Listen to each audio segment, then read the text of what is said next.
Romains chapitre 2, verset 1, et nous lirons jusqu'au verset 11. Et mardi et vendredi, nous reviendrons sur le chapitre 2, parce que comme vous le savez, nous avons entamé cette étude sur l'épître de Paul aux Romains qui a 16 chapitres. Et dimanche après dimanche, nous allons interrompre un peu pour un séminaire et reprendre jusqu'à ce que nous terminions donc Romains chapitre l'épître de Paul aux Romains du chapitre 1 jusqu'au verset 16. Romains 2, verset 1 à 11. Ô homme, qui que tu sois, toi qui juges, tu es donc inexcusable, car en jugeant les autres, tu te condamnes toi-même, puisque toi qui juges, tu fais les mêmes choses. Nous savons en effet que le jugement de Dieu contre ceux qui commettent de telles choses est selon la vérité. Et penses-tu aux hommes qui jugent ceux qui commettent de telles choses et qui les fait, que tu échapperas au jugement de Dieu? Ou méprises-tu les richesses de la bonté, de la patience et de la longanimité, ne reconnaissant pas que la bonté de Dieu te pousse à la repentance? Mais par ton endurcissement et par ton cœur impénitent, tu t'amasses un trésor de colère pour le jour de la colère et de la manifestation du juste jugement de Dieu qui rendra à chacun selon ses œuvres, réservant la vie éternelle à ceux qui, par la persévérance à bien faire, cherchent l'honneur, la gloire et l'immortalité. Mais l'irritation et la colère à ceux qui, par esprit de dispute, sont rebelles à la vérité et obéissent à l'injustice. Tribulation et angoisse sur toute âme d'homme qui fait le mal, sur le juif premièrement, puis sur le grec. Gloire, honneur et paix pour quiconque fait le bien, pour le juif premièrement, puis pour le grec, car devant Dieu, il n'y a point acception de personne. Amen. Amen. Les Juifs ont eu un grand privilège. Un grand privilège parce que c'est le peuple élu, c'est le peuple choisi. Et ce privilège n'a pas toujours été utilisé à bon escient. Et là, l'apôtre Paul revient sur ce privilège, mais aussi en engageant la responsabilité du peuple juif.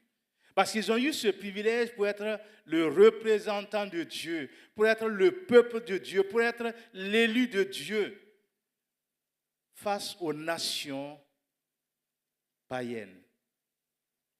Mais les Juifs ont utilisé ce privilège pour autre chose. Quand vous lisez Romains chapitre 1, où l'apôtre Paul revient sur ce qui se pratiquait au temps justement des Juifs et qui se pratique encore aujourd'hui, il revient sur le fait que les gens jugent ceux qui commettent de mauvaises actions. Et l'apôtre Paul rappelle leur responsabilité première. Ce privilège donnait des droits, mais aussi des devoirs vis-à-vis de Dieu. La Bible dit clairement que Dieu s'est choisi ce peuple à travers l'appel d'Abraham et de sa lignée. Et il y a tant de monde, mais le choix de Dieu s'est arrêté sur Israël, à qui il a donné ses lois et ses commandements.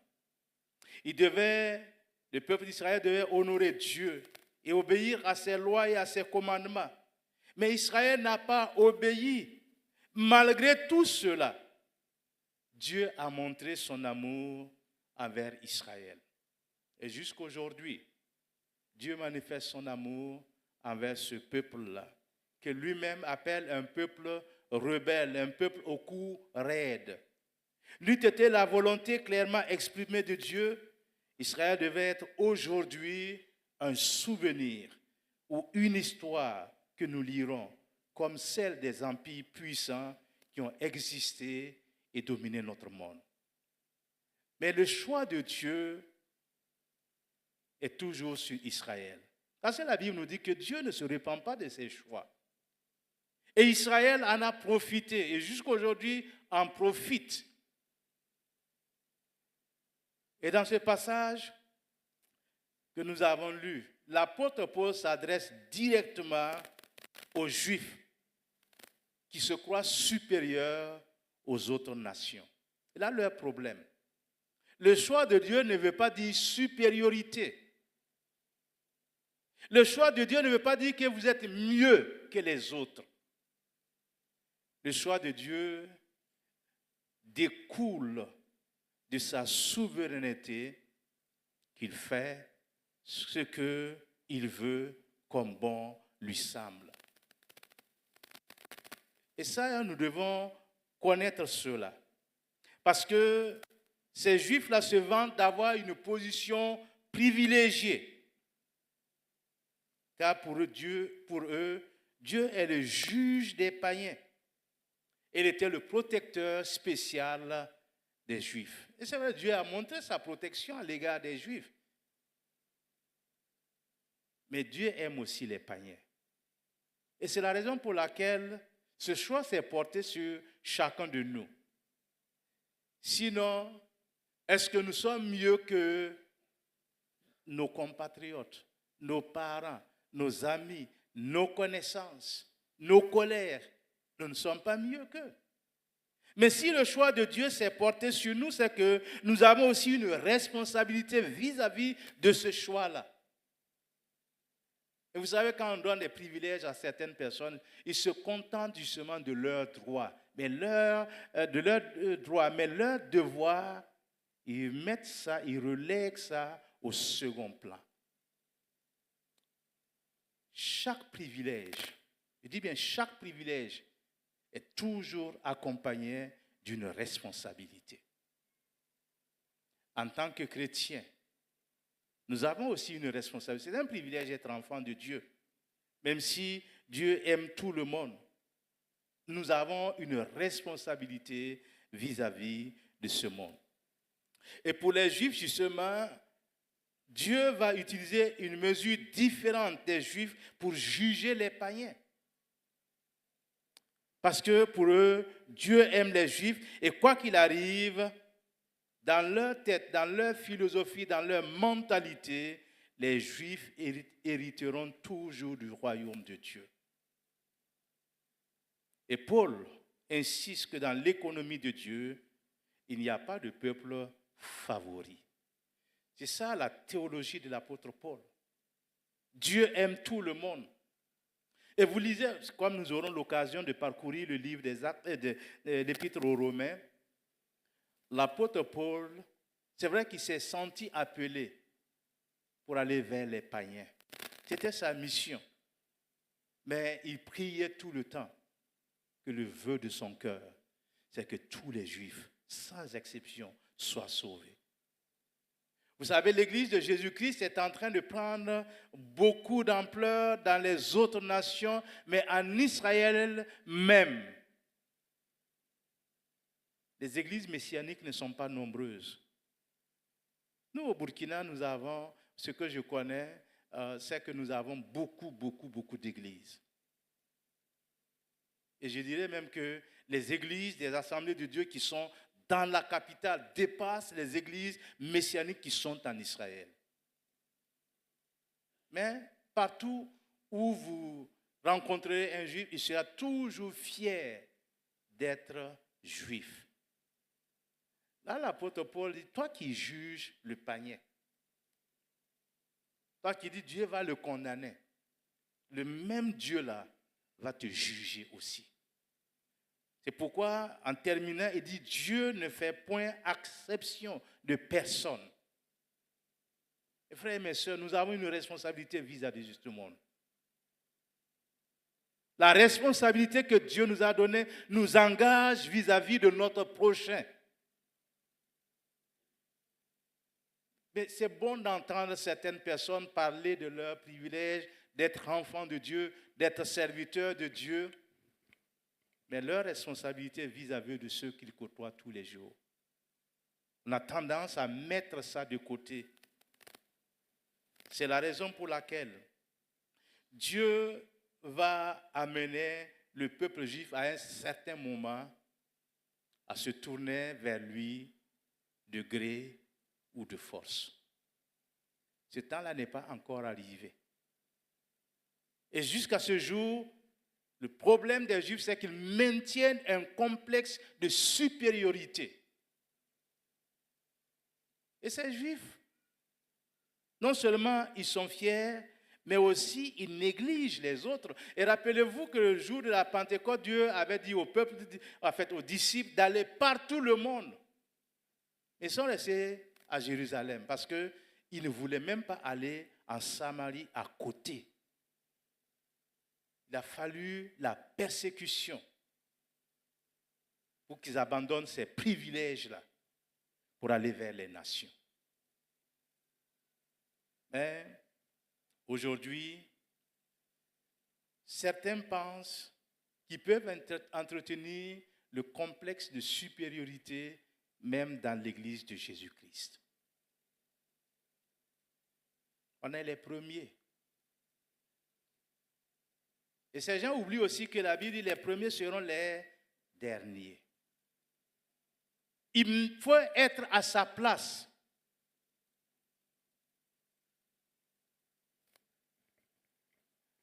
Un jour, c'était en 2010, on m'avait élu pour la première fois dans le bureau. Il y a un jeune que j'ai enseigné qui allait se plaindre que voilà, on prend les Rwambas là, qui n'ont même pas 10 ans d'ordination et on les vote dans le bureau. Et la personne dit, est-ce que tu connais Rwamba? Non, c'est un jeune. Ça, je suis d'accord avec lui. Mais à l'époque, quand il parlait en 2010, j'avais déjà 27 ans d'ordination. 27. Mais il ne savait pas. Parce qu'il ne prend pas le micro pour dire, écoutez, je suis ordonné. Et très souvent, ce complexe, bien aimé ce que le pasteur Benjamin a dit, le complexe se développe de plus en plus dans notre milieu. Dieu te donne un petit privilège et tu veux limer tout le monde à côté pour être moi, pour être seul. Non. Notre responsabilité nous engage dans une responsabilité vis-à-vis de Dieu qui nous a donné ce privilège. Et je dis, par exemple, être pasteur à l'église centrale, c'est un privilège, mais c'est aussi une grande responsabilité. Et nous ne devons pas minimiser cette responsabilité et juste brandir le privilège d'être là. Quelqu'un m'a dit récemment, tu as trop duré à l'église centrale.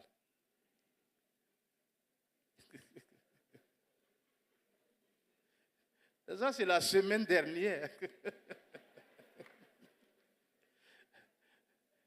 Mais ce que les gens ne savent pas, c'est qu'il y a un appel derrière. Moi, quand je venais en 1987, ici, c'était pour 3 ans maximum. 3 ans. J'ai dit au leadership, après 3 ans, je retourne enseigner à l'école biblique. Mais d'année en année, Dieu m'a permis d'être ici. Cela ne veut pas dire que j'ai juste le privilège et maintenant je vais brandir cela comme étant mon chapeau. Voyez combien? Non, j'ai une responsabilité. Et cette responsabilité m'engage vis-à-vis de l'Église, mais surtout vis-à-vis de Dieu, parce que j'ai un compte à rendre. Je serai appelé un jour devant le Seigneur pour dire comment j'ai géré. Mais en attendant, il y en a qui vont dire, je m'en fous de ça, pourvu que je raye. Non. C'est le privilège que Dieu nous donne, c'est pour le servir. Et c'est vrai, ces privilèges nous donnent certains avantages. Mais quand le moment de rendre compte arrivera, qu'est-ce que je vais dire et qu'est-ce que tu vas dire? Dans l'Église, certaines personnes ont ce privilège. Mais notre responsabilité est encore plus grande. Encore plus grande. Et nous devons, un jour ou l'autre, lui dire, voilà ce que j'ai fait. Et on a des histoires. Personnellement, un jour, quelqu'un, Dieu lui a donné un don. C'est vrai, il est connu mondialement et tout. Et il s'adresse à moi indirectement et dit, vous avez des doctorats et vous ne pouvez même pas chasser un démon. Et je lui ai dit, oui, chacun a un don. Mais si on te met, toi, dans une classe de master pour que tu enseignes, qu'est-ce que tu vas dire? Il dit, que ça c'est vrai. Hein? Il dit, donc tu n'es pas plus grand que moi. Les chasseurs de démons sont là, mais aussi les enseignants sont là. Ça fait partie justement de notre vocation. Mais les gens ne comprennent pas que quand on te donne un don, c'est juste un privilège. Dieu peut retirer ce don-là. Et je ne prends pas à la légère le privilège que j'ai, parce que j'ai une responsabilité. Un jour, je rendrai compte de ce que j'ai fait, du talent, du ministère, du don que Dieu m'a donné. Vous savez, pour Dieu, là, c'est différent. Moi, j'ai dit à certaines personnes, vous savez, quand on est appelé par le Seigneur, c'est une grande responsabilité. Et je sais que aussi longtemps que je serai fidèle au Seigneur, il continuera de m'utiliser d'une manière ou d'une autre. Quand le monde vous donne un privilège, c'est pour un temps. C'est pourquoi il y a beaucoup de gens qui détournent, parce qu'ils savent que le temps est limité. Et ils profitent. Je ne sais pas combien de temps je suis à ce poste-là. Ce poste de direction, à ce poste ministériel, à ce poste de... Et il y en a qui profitent. Parce que le temps est limité. Mais aussi longtemps, comme je l'ai dit, que je reste fidèle au Seigneur, je serai ministre jusqu'à ma mort.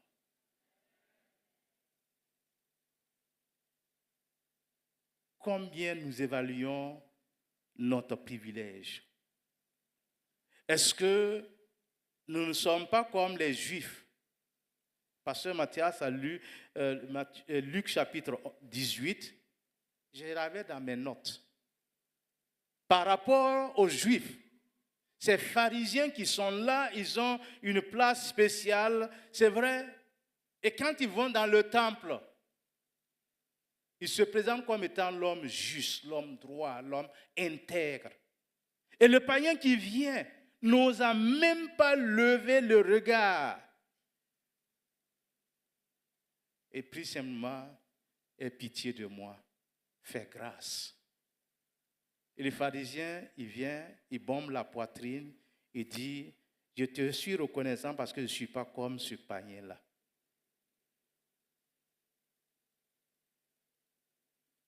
Quelquefois, nous lisons ces passages et nous jugeons ces pharisiens-là. Mais ne sommes-nous pas aujourd'hui des pharisiens modernes dans l'Église de Jésus-Christ? Je vous demande, je vous pose la question. Est-ce qu'il ne nous arrive pas de négliger X ou Y?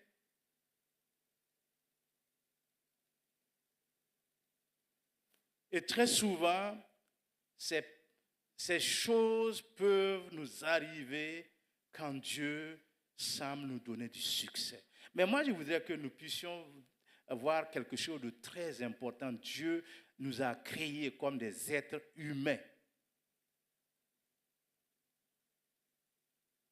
Si nous avait créés comme des animaux, est-ce qu'on peut réclamer auprès de Dieu? Mais en tant que privilégiés de Dieu, nous devons saisir cette occasion pour dire, Seigneur, merci de ce que je suis, ce que je suis.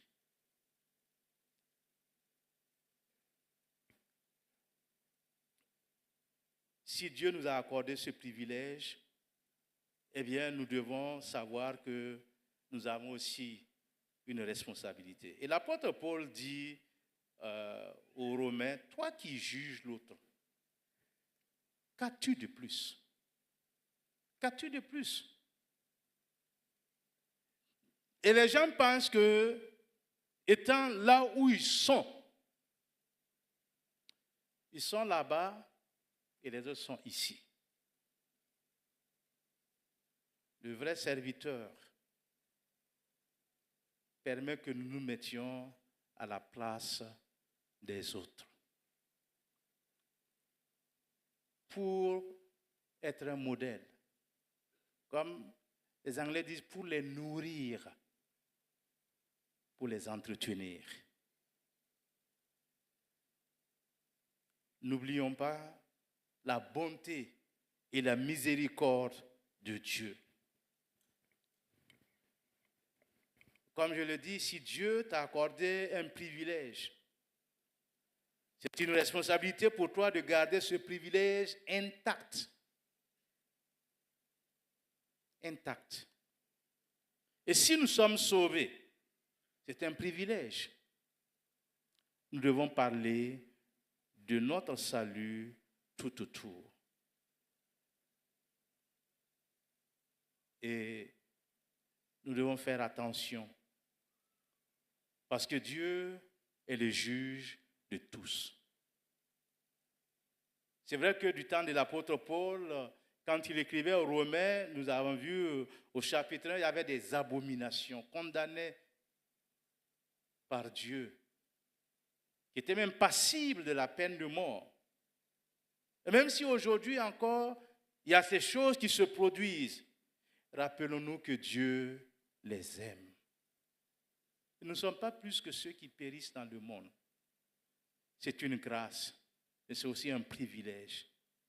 Mais ma responsabilité est engagée à partir du moment où j'ai reçu le Seigneur et que je dois maintenant partager ce salut-là. C'est une responsabilité. Et les Juifs, au lieu justement de partager leurs privilèges, eh bien, ils ont voulu être simplement fiers d'eux-mêmes. Et je dirais ce matin que ton privilège t'engage dans une responsabilité vis-à-vis de celui qui t'a donné le privilège, c'est-à-dire Dieu, mais aussi vis-à-vis de celui que tu rencontres tous les jours. C'est une responsabilité. Et que fais-tu de ce privilège? Que fais-tu de cette grâce que tu as reçue? Et l'apôtre Paul dit aux Corinthiens, qu'as-tu que tu n'aies reçu de Dieu? Aujourd'hui, si je suis dans une position, cette position ne devrait pas me faire écraser les autres. Dieu m'a placé là pour un but. Et si seulement ceux-là qui ont ce privilège peuvent se souvenir qu'ils ne sont pas là par leur propre force, mais simplement parce que Dieu l'a voulu pour un but bien précis.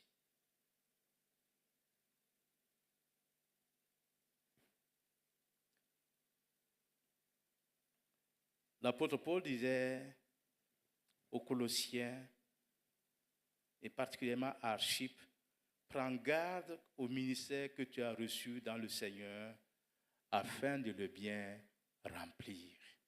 Prends garde. Le privilège que tu as là, prends garde. Le privilège que tu as reçu, utilise-le à bon escient.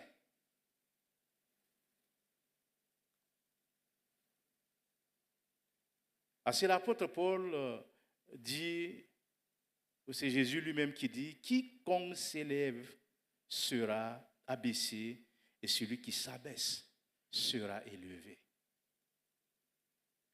Nous avons reçu pas mal de privilèges de la part de Dieu. Pas mal.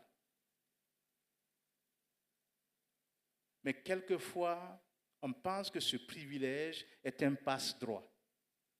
On a le droit de tout faire.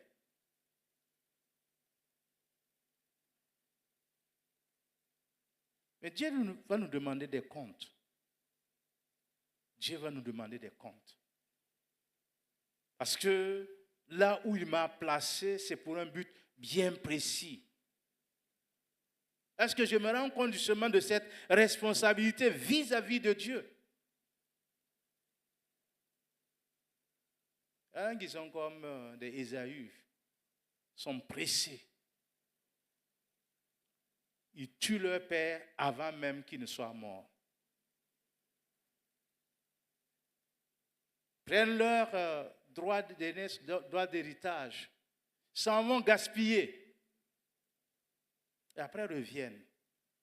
Parce qu'il n'y a pas eu la bénédiction sur ce qu'ils font.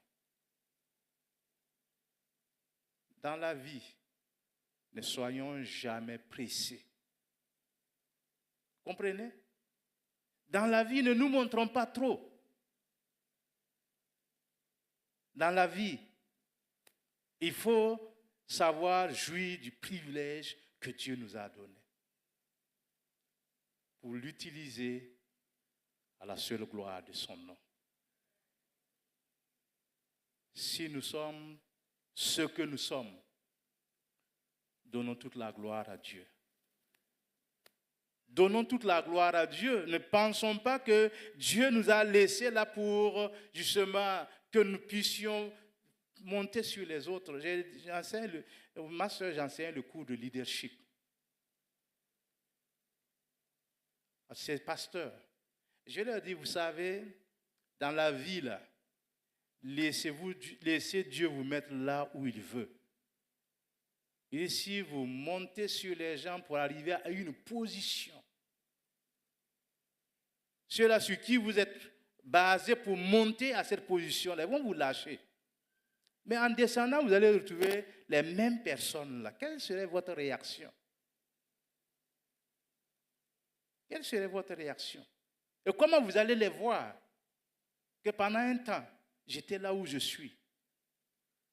Pendant un temps, j'ai fait des pieds et des mains pour atteindre un certain niveau. Mais quand le temps de descendre vient, pour certains, le tronc là devient lisse. Il ne peut pas s'accrocher à quoi que ce soit. Et la chute est dangereuse.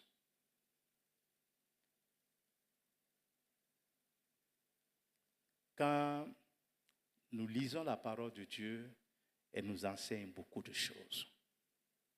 Et le privilège que j'ai, je dois le considérer comme étant une responsabilité.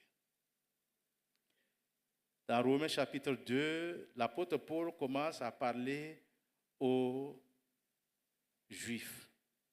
Est-ce que tu échapperas au jugement de Dieu? Toi qui juges les autres, est-ce que tu échapperas au jugement de Dieu parce que tu es le peuple élu de Dieu? Non.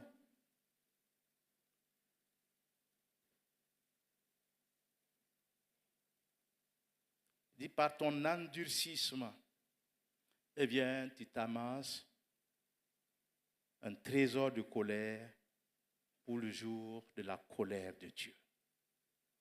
Travaille de telle sorte que Dieu lui-même n'est pas à s'irriter contre nous, et bien au contraire. Il y a certaines personnes, malheureusement, qui passent par ces moments-là et Dieu les rappelle, reviens sur terre. Sois naturel. Considère que la bonté de Dieu est une source de salut pour ceux-là qui se repentent.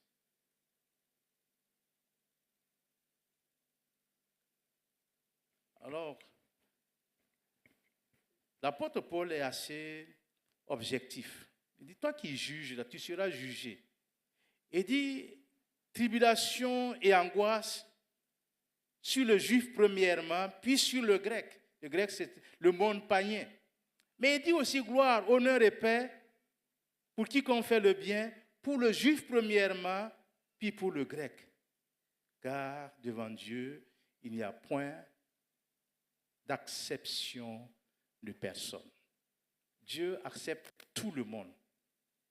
Et s'il a accepté l'apôtre Paul, il acceptera n'importe qui. Nous avons ce matin ce privilège-là que nous devons considérer beaucoup. Pourquoi moi? Et si Dieu l'a fait pour X, je dois me réjouir pour ce qu'il a fait pour lui. Si Dieu l'a fait pour Y, je dois me réjouir. Parce que si ce n'est pas encore mon tour viendra. Mais ne nous précipitons pas et ne jugeons pas. Parce que Dieu va nous juger aussi un jour. Le privilège que Dieu nous a donné. Vous lisez le chapitre 2 de Romains. L'apôtre Paul a énuméré un certain nombre de privilèges accordés au peuple juif. Mais le peuple juif n'a pas tenu tellement compte des devoirs qui sont attachés à ces privilèges-là. Dieu nous demandera un jour de rendre compte. Qu'est-ce que j'aurais à dire?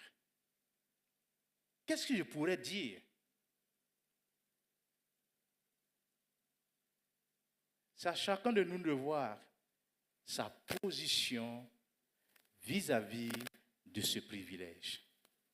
Est-ce que ma position est une occasion pour moi de m'enorgueillir? Non. Est-ce que ma position est une occasion pour moi d'écarter tout le monde? Non. Nous devons reconnaître que chacun, en particulier chacun de nous, a reçu ce privilège ou un privilège de la part du Seigneur. Mais que fais-tu de ce privilège? Est-ce que tu sais qu'il y a une responsabilité attachée à ce privilège-là? Les Juifs ont utilisé ce privilège-là pour juger les autres. Et qu'en est-il pour moi aujourd'hui, pour toi aujourd'hui? Est-ce que ce privilège est une occasion pour moi de juger mon frère, ma soeur? Non. Alors ce matin, que Dieu nous bénisse. Considère ton privilège comme étant une responsabilité. Et si tu vois ton privilège comme étant une responsabilité, tu sauras mieux servir le Seigneur. Autrement dit, nous aussi, nous sommes sous la peine du jugement de Dieu parce que nous jugeons l'autre en nous croyant meilleurs, en nous croyant supérieurs, en nous croyant mieux que ces personnes-là. Non. Dieu est fidèle. Il permettra que dans notre privilège, nous reconnaissions aussi notre responsabilité. Que le Seigneur nous bénisse ce matin au nom de Jésus. Amen.